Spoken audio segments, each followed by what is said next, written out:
Welcome to this journey through one of the most disturbing cases ever recorded in Savannah, Georgia's history. Before we start, I invite you to comment where you're watching from and the exact time you're hearing this narration. We're curious to know which places and at what hours of day or night these documented accounts reach. The trip from Charleston to Savannah had never felt longer. The year was 1844, and Genevieve Dufresne, newly married to plantation owner Edward Dufresne, watched the Spanish moss sway in Georgia's humid breeze. According to St. John's Episcopal Church parish records, the marriage had been arranged between the Dufresne and Bellamy families, joining two of the South's wealthiest cotton dynasties. What those records didn't mention was the hollow look in Genevieve's eyes as she said her vows, a detail only noted in her lady's maid, Sarah Thompson's private journal. Whitfield Plantation stretched across 800 acres just outside Savannah's city limits. Its white columns rose like sentinels against the darkening sky. The main house stood 3 stories tall with 22 rooms, each carefully documented in an inventory commissioned by Edward's father before his death in 1838. The property held 73 enslaved people. Their names, ages, and duties were cataloged in a leather-bound ledger kept locked in Edward's study drawer. It was said in Savannah that Dufresne cotton brought the highest auction prices, though few questioned the methods behind such quality. When Genevieve arrived at Whitfield in early March, spring was beginning to color the grounds. But inside the house the air remained stale and heavy. The previous mistress, Edward's mother, had died 3 years earlier, and the house had been kept only at the most basic level by the house slaves under Edward's indifferent watch.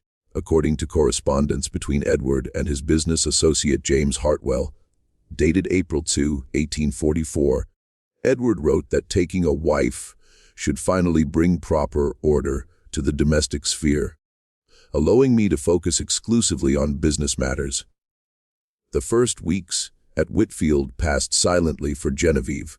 Her husband spent most days in the fields or at his Savannah warehouse, leaving before dawn and returning well after she had gone to bed. The enslaved house staff moved like ghosts, appearing only when needed, then disappearing back into the shadows of the servants' quarters or the kitchen house behind the main residence. From Genevieve's personal letters, later discovered during a 1962 renovation, she wrote to her sister in Charleston, "I find myself a stranger in my own home, speaking more to the walls than to any living soul." It was during her 3rd month at Whitfield that Genevieve first noticed him. According to household records, Noah Langston had been bought at the Savannah slave market in 1842, listed as a prime field hand despite his lighter complexion and unusual education. The purchase receipt, kept in the Georgia Historical Society archives, described him as 26 years old, strong build, no visible scars, reads and writes, price paid $100-200. What the receipt didn't record was that Noah had been raised in Philadelphia before being kidnapped and sold south, a fact that would only emerge years later through abolitionist testimonies. Noah had been moved from fieldwork to the stables after showing exceptional skill with horses. The stable stood close enough to the house that Genevieve could watch it from her 2nd-floor bedroom window. According to entries in her personal diary, found in a hidden desk compartment in 1954, she began watching him daily, noting his movements, how he spoke softly to animals, how different his bearing seemed from the other enslaved men on the property. "There is something in his eyes," she wrote on June 17th, "something that speaks of places beyond these suffocating acres. When he believes himself unobserved, his posture changes, as though momentarily freed from an invisible weight. I wonder what thoughts occupy his mind in those unguarded moments." By midsummer, Genevieve had invented reasons to visit the stables. She developed a sudden interest in riding, asking that Noah personally prepare her horse each morning. These rides offered brief relief from the main house's isolation, though plantation rules required Noah to accompany her at a respectful distance for her safety. The diary entries from this period grew more frequent and detailed, though Genevieve was careful to refer to Noah only as the stable hand, or occasionally L. On August 23rd, her diary recorded, "Today, he spoke of Philadelphia." The words slipped from him like water through cupped hands, quickly gathered back and hidden away. But I had heard enough to know he was not born to this place, not raised in chains. When our eyes met, understanding passed between us. He had revealed too much, and I had heard more than was safe for either of us.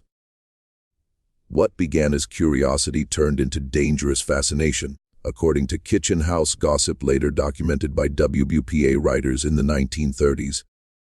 The mistress began asking Noah to help with tasks that should have gone to house slaves. Repairing a loose shutter near her sitting room, moving library furniture, carrying books she could have easily managed herself. The head house slave, Martha, reportedly warned Noah of the danger, but he seemed unable or unwilling to keep his distance. Edward Dufresne remained unaware, his attention consumed by falling cotton prices and mounting pressure from creditors. Business correspondence from this period, kept in the Savannah Merchants Association archives, reveals financial troubles Edward hid from his young wife. A letter dated September 10th from his banker advised immediately reducing household expenses and considering selling non-essential property, including excess slaves, to stay solvent. The first leaves had begun to turn when Genevieve made her boldest move. According to Noah's own account, dictated years later to a northern journalist and published anonymously in 1861. She approached him in the stables during a heavy rainstorm when the other workers had taken shelter. She asked about my life before Whitfield, the account stated. When I remained silent, she said she already knew I was not born a slave, that she could tell by my speech, my manner. She offered to teach me to read better books than those available to me, claiming it would be our secret. What Noah couldn't have known, and what would only be revealed through court records unsealed in 1957, was that Genevieve had already discovered partial truths about his past. Among her husband's papers, she had found a letter from the slave trader who sold Noah, mentioning rumors that the man had been improperly taken from the north, advising discretion in his treatment and use. Through the cooling autumn days, Genevieve and Noah held their secret meetings in the small library on the main house's first floor. Under the pretense of having him move books or fix shelving, she passed him poetry and philosophy volumes. According to Martha's later testimony, Noah would sometimes stay in the library for over an hour, emerging with a carefully neutral expression that couldn't quite hide the light in his eyes.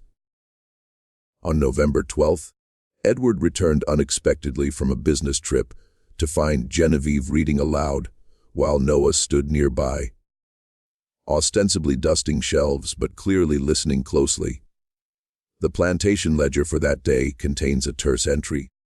Disciplinary action required for slave Noah. Reassigned to field gang. Effective immediately. The entry does not record the 20 lashes Noah received. Witnessed only by the overseer and 3 other field hands, forced to watch as a warning. Genevieve's diary falls silent for 2 weeks after this. When she resumed writing on November 27th, her handwriting had changed.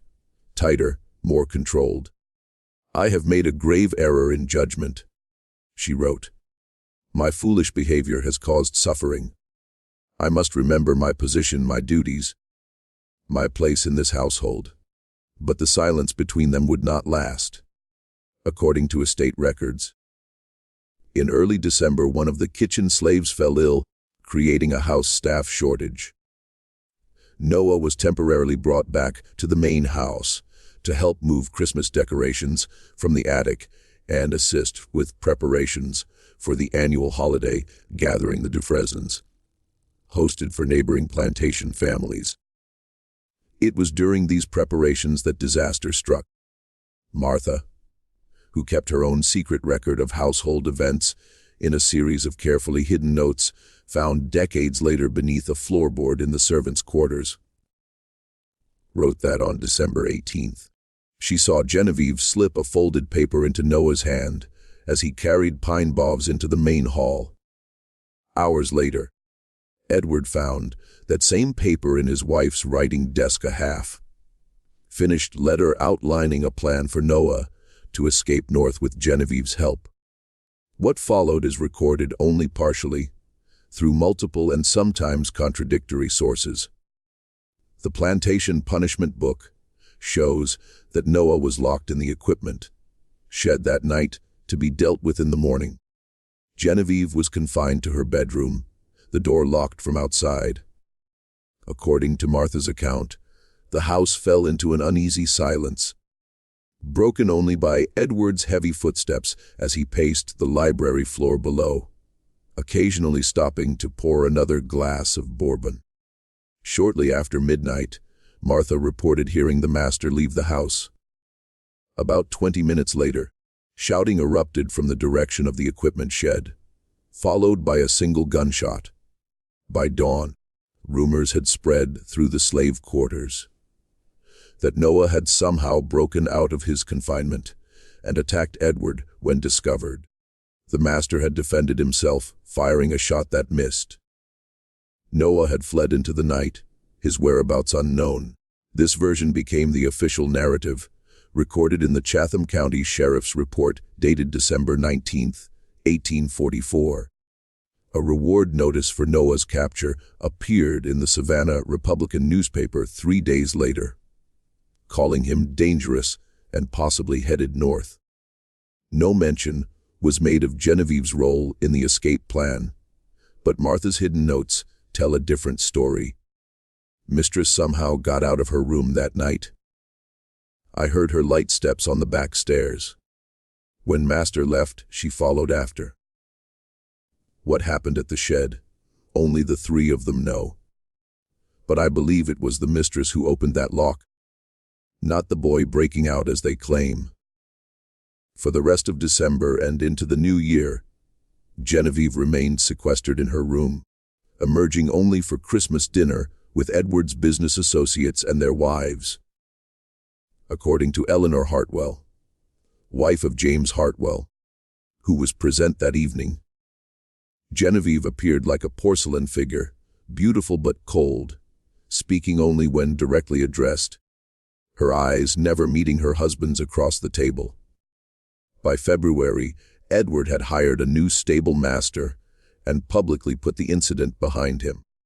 Genevieve gradually resumed her duties as Whitfield's mistress, though household staff noted she rarely went beyond the formal gardens anymore.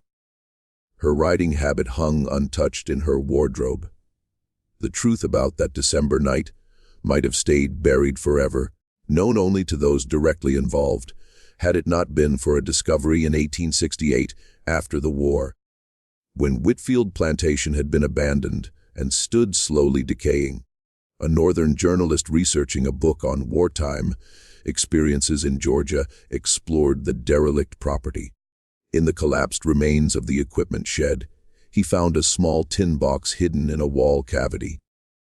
Inside was a journal, its pages water, damaged but partly legible. The journal belonged to Noah Langston. The entries, later published in part by the journalist, revealed an astonishing truth. Noah Langston was not merely an educated man kidnapped from the north, but Edward Dufresne's half-brother. According to Noah's account, they shared a father, Elijah Dufresne, who had carried on a long-term relationship with an enslaved woman on his Pennsylvania properties before moving south and establishing himself in Georgia society. Noah had been raised in Philadelphia by his mother after she gained her freedom, receiving an education and living as a free man until age 24, when he was kidnapped during a business trip to Baltimore and sold south. By terrible coincidence, he ended up on the plantation owned by his half-brother, though Edward never knew of their connection. Noah had recognized the Dufresne name immediately, but kept his identity secret, fearing worse treatment if the truth came out. The journal's final pages, though heavily damaged, suggested that Noah had revealed his true identity to Genevieve during their library meetings. That revelation, rather than romantic interest, had prompted her offer to help him escape. The plan apparently involved providing him with money and papers to help him establish his rightful claim to freedom. Once safe in the North, what happened on that December night remains unclear. Noah's journal ends abruptly on December 17th. The final entry reads, "Tomorrow we make our attempt. G has secured the necessary papers and funds. If all goes as planned, I will at last reclaim my name and my freedom. If we fail, I pray that this record survives to tell my truth." Genevieve and Edward Dufresne remained at Whitfield until 1861, when the outbreak of war prompted them to move to Edward's smaller property in Augusta. According to tax records and personal correspondence, their marriage continued in name only. They kept separate bedrooms and rarely appeared together in society. Edward died in 1865. Shortly after the war's end, leaving the already declining Whitfield property to distant cousins, as he and Genevieve had no children. Genevieve returned to her family in Charleston, where she lived quietly until her death in 1882. The journalist who found Noah's journal tried to trace what became of him after that December night. Abolitionist records from Philadelphia showed a man matching Noah's description arriving in the city in early 1845, but he apparently didn't stay long. A brief newspaper mention in an 1847 Boston paper referenced a lecture by a Mr. N.L. recently escaped from Georgia bondage, but no further traces could be found. What truly happened between Noah, Genevieve, and Edward on December 18th remains one of Whitfield Plantation's many whispered secrets. The property itself was eventually reclaimed by nature, the main house collapsing in the 1920s after years of neglect. In 1968, during excavations for a new housing development on the former plantation lands, workers found human remains near where the equipment shed had been. Forensic examination determined they belonged to a male in his late 20s or early 30s, deceased for approximately 120 years. The skull showed evidence of a single gunshot wound. No definitive identification was ever made, and the remains were reburied in an unmarked grave at Savannah's Colonial Park Cemetery.